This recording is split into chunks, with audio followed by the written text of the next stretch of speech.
Halo semuanya, selamat datang di segmen analisa. Kita update kembali terkait dengan kasus Subang. Kita sudah mendapatkan kabar terbaru dari Polda Jawa Barat bahwa Kombes Pol Ibrahim Tompo, Kabid Humas Polda Jawa Barat mengatakan sudah diterima berkas, sudah diserahkan maksudku berkas dari kasus Subang ini ke Kejaksaan Tinggi. Ada kabar baik yang menurut aku sangat menyenangkan karena ini sudah akan mendekati persidangan. Tetapi kita juga harus hati-hati karena ada beberapa hal-hal baru yang sudah kita update beberapa hari ini adalah terkait dengan saksi-saksi yang kembali diperiksa. Hari ini saksi yang diperiksa adalah Pak Dedi ya. Pak Dedi ini kalau nggak salah dulunya adalah mantan bendahara di sekolah atau yayasan miliknya Yosep atau juga miliknya kedua korban, Ibu Tuti dan juga Amel yang dihabisi di tanggal 18 Agustus 2021. Kalau Pak Dedi ini diperiksanya di Dirkrimsus Polda Jawa Barat, yang ini artinya berhubungan dengan yayasan. Uang-uang yang selama ini dipakai itu kemana aja, karena kan yayasan ini adalah seharusnya sebuah lembaga yang non-profit. Jadi pure harusnya itu adalah untuk masyarakat. Dikatakan juga dari Polda Jawa Barat sudah ditemukan ada banyak sekali siswa fiktif. Siswa fiktif ini diketahui bahwa ada banyak nama siswa yang terdaftar di situ. Pada saat dicek, ditanya sama orang tuanya, apakah benar anak ibu, anak bapak sekolah di sini? Jawabannya adalah tidak. Dan ini jumlahnya sangat banyak sekali karena siswa fiktif ini kemungkinan besar ditemukan adalah sebelum terjadinya kasus pembunuhan tersebut. 2021 ditarik sebelumnya, mungkin beberapa tahun sebelumnya itu ada banyak kejanggalan di sana. Uang yang didapatkan dari siswa fiktif ini juga nggak main-main, nilainya itu bisa sampai mungkin lebih dari miliaran per tahun. Karena kan angka yang kita tahu ada dana bantuan operasional sekolah, sertifikasi guru, atau bantuan dari dinas pendidikan. Kalau untuk yang bantuan operasional sekolah saja ya, satu siswa itu per tahun bisa mendapatkan uang cash senilai 900.000 sampai 1,8 juta per orang dalam tiap tahunnya. Kalian bisa bayangkan saja yayasan tersebut sudah berapa tahun berdiri, ada berapa banyak siswa yang dipalsukan dugaannya, itu kan nilainya sudah nggak main-main, nilainya angkanya sudah miliaran rupiah. Itu yang harus kita pahami. Ini adalah yang sedang didalami oleh Polda Jawa Barat yang menurut aku juga menjadi dugaan sangat kuat. Apakah ada oknum-oknum yang terlibat dalam kasus ini? Mereka tidak terlibat dalam kasus pembunuhannya, tetapi mungkin mereka terlibat dalam menutupinya agar tidak ketahuan aliran-aliran dana selama bertahun-tahun itu kemana. Karena kita tahu kan ya, di Indonesia itu juga kejadian seperti ini bukan hanya terjadi di yayasan miliknya Yosep ini, tapi juga banyak di sekolah-sekolah lainnya. Ada temuan-temuan, laporan-laporan dari kepala sekolah bahwa setiap kali zaman dulu ada bantuan operasional itu turun, itu ada oknum-oknum yang mendatangi kepala sekolah untuk minta jatah ataupun juga memberikan dugaannya adalah hal-hal yang bersifat materi tersebut. Nah, dari Kabid Humas Polda Jawa Barat ada rangkaian yang sudah disampaikan di sini. Pertama adalah mengenai berkas. Ini kan sudah berkas yang kedua kali ya yang sudah direvisi ya. Kalau berkas pertama itu dikirimnya pada saat penetapan tersangka itu pada tanggal 30 November 2023. Berkas dari Polda Jawa Barat sudah diserahkan ke Kejaksaan Tinggi Jawa Barat juga. Dan 14 Desember 2023 berkas tersebut dikembalikan oleh Kejati ke Polda Jabar karena ada beberapa alat bukti rangkaian yang masih belum lengkap. Dan 14 Desember dan terakhir 8 Januari 2024 akhirnya revisiannya telah diberikan kembali ke Kejaksaan Tinggi.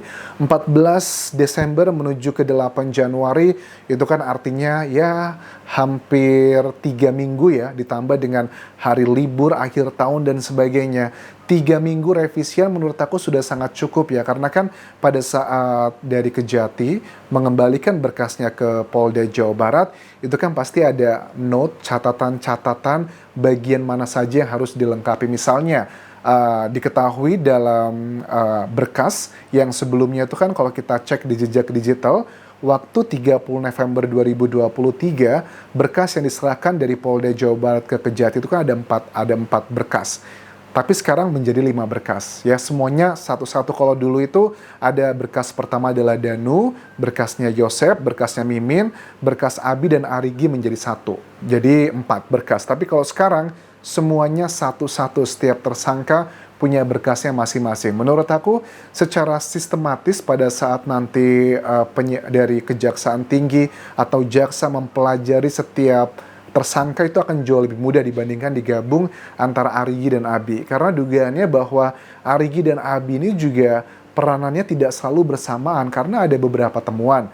Misalnya waktu dikatakan oleh Pak Edi Soekarno ya, yang merupakan purnawirawan polisi juga yang diperiksa baru-baru ini juga terkait dengan kasus ini, itu kan ada sosok yang dinilai adalah dugaannya ada Bu Mimin karena ada perempuan yang pakai baju jilbab dengan motor NMAX yang diduga juga dipakai oleh miliknya Pak Yosep, ada pria di depan, dugaannya mungkin itu adalah kayak Abi yang berada di sana, yang mendekati jam 4-an pagi atau mendekati subuh, itu juga menjadi salah satu hal, karena ada banyak peristiwa-peristiwa dalam rekonstruksi dan juga keterangan terbaru ini, yang kayaknya antara Abi dan Arigi itu berada sempat terpisah di malam kejadian itu. Ya, dugaannya mereka memiliki peran masing-masing. Bisa aja memang betul keterangan Danu dalam rekonstruksi, dia tidak melihat kedatangan Mimin, tetapi dia melihat kedatangan Abi dan juga Arigi. Kita lihat dalam rekonstruksi. Tetapi Danu dalam rekonstruksi mengatakan bahwa tahu ada kedatangan Mimin itu adalah sekitar menjelang subuh juga, jam 3 atau jam 4-an, karena katanya dia tidak membawa handphone juga, kondisinya gelap, dia melihat waktu itu Mimin adalah di depan pintu kamar mandi yang katanya siap-siap untuk membersihkan kedua korban. Nah, apakah jangan-jangan tersangka dari Abi ini yang menjemput Mimin untuk mengambil dia di situ, dan itu adalah rekaman yang terekam, dugaannya adalah ke arah sana. Makanya ada bagian yang terpisah-pisah. Nah, kemudian juga ada beberapa tambahan saksi dan juga para TSK yang diambil berita acara pemeriksaannya lagi.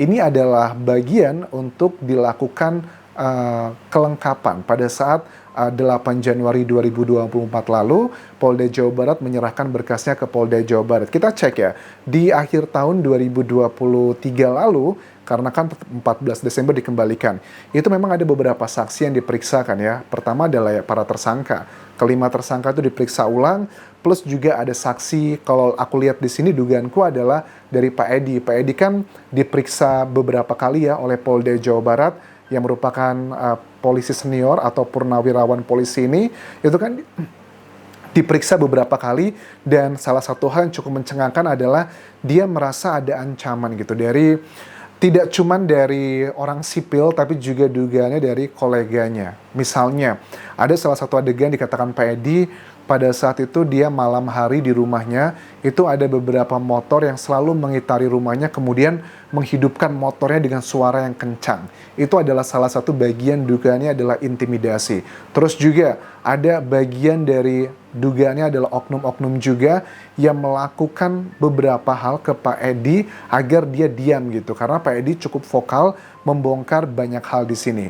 Terus juga kapan dong akan mulai persidangannya? Kalau kita lihat dari aturannya, 8 Januari 2024 sudah diserahkan berkasnya, artinya kan kalau kita tambah 7 hari kerja, ya paling tidak 17 Januari nanti, itu kita sudah mendapatkan kejelasan apakah Kejaksaan Tinggi sudah siap untuk menyerahkan berkasnya ke pengadilan atau belum. Karena dalam persidangan nanti yang akan mewakili korban dan juga polisi adalah jaksa. Jadi semuanya harus di situ. Menurut aku sih kayaknya berkasnya udah lengkap ya, apalagi ada penambahan mengenai kekuatan hukum juga pada saat persidangan pra-peradilan kemarin. Pra-peradilan beberapa waktu lalu itu yang diajukan oleh tersangka Mimin, Abi dan juga Arigi, itu secara mentah-mentah ditolak oleh Yang Mulia Hakim, dan artinya bahwa penetapan ketiga tersangka tersebut oleh Polda Jawa Barat sudah sesuai dengan prosedural. Karena untuk menetapkan satu orang tersangka dibutuhkan 2 alat bukti yang kuat. Alat bukti berbeda dengan barang bukti. Barang bukti itu adalah berupa benda yang berhubungan dengan tindak pidana. Tetapi alat bukti itu ada 5, keterangan saksi, keterangan ahli, keterangan terdakwa, petunjuk, dan juga surat. Jadi cukup 2 alat bukti itu bisa menetapkan satu orang tersangka. Petunjuk itu adalah gabungan di antara dua alat bukti, misalnya gabungan antara keterangan saksi dengan keterangan terdakwa, atau keterangan terdakwa dengan keterangan ahli, atau sebaliknya. Ini adalah yang dikategorikan petunjuk. Tetapi kita harus ingat ya teman-teman, kalau untuk jaksa, untuk penyidik, harus ada dua alat bukti untuk kategori fakta. Tapi kalau untuk hakim, nggak butuh dua alat bukti. Hakim cuma butuh satu alat bukti, plus dengan keyakinannya, itu sudah bisa menjadi dasar putusan untuk kelima tersangka. Apalagi kita sudah tahu lah ada Danu. Danu kategorinya adalah keterangan terdakwa dan dia pun sudah mendapatkan rekomendasi sebagai justice kolaborator dari LPSK, Lembaga Perlindungan Saksi dan Korban.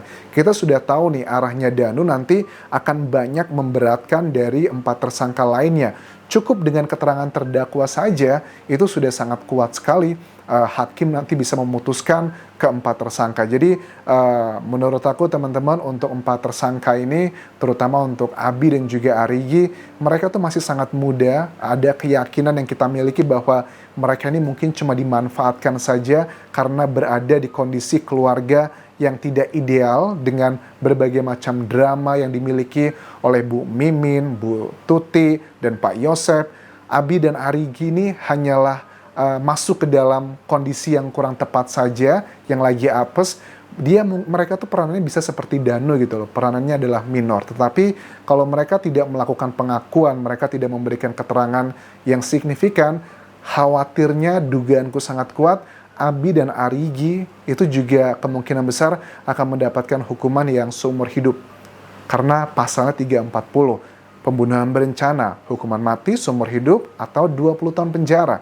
Kalau mereka tidak memberikan keterangan yang signifikan, yang dikategorikan kooperatif, potensi sangat kuat, mereka semua akan mendapatkan hukuman seumur hidup. Kita lihat nanti bagaimana proses persidangannya. Terima kasih sudah menonton, sampai jumpa lagi di video berikutnya. Bye.